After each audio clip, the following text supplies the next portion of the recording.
you began in still photography, right? Yeah, we still are still photographers. So happy to be so. As a group, your corporate identity is KEVA, right? That's right. Okay.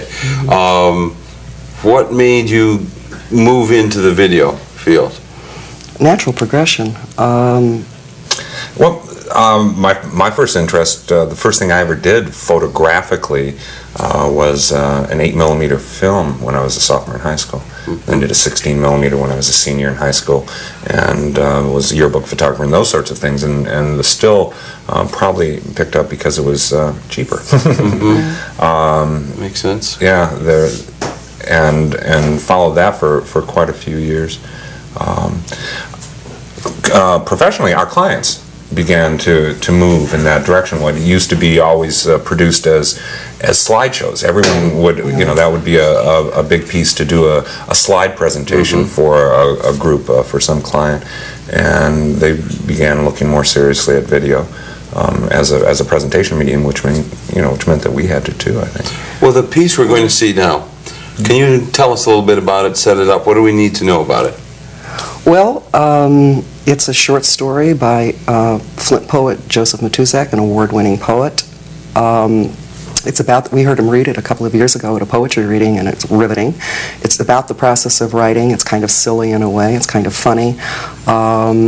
We looked at it in terms of Joe reads the story. Okay, so it's a straight-up reading from the writer, and we didn't interfere with that in any way. The timing's all there. It's exactly as it was read. But our charge was to put it onto video, you know, which makes it something else. And we were working from what Joe gave us in the story, which is, you know, writing's pretty, the process of writing is pretty tawdry. There is nothing glamorous about it. It's why people don't talk about it very much, because it's private. And it's, you know, people don't do their hair when they're writing a story, kind of thing.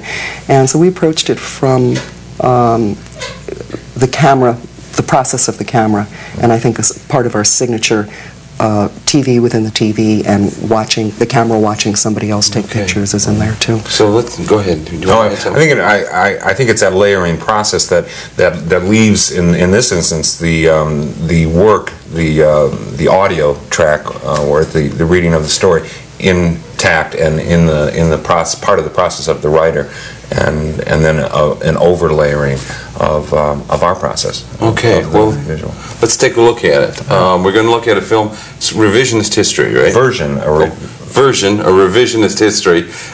It's by Hannon and Valerie Clarke, cooperatively known as KEVA. And let's take a look at it.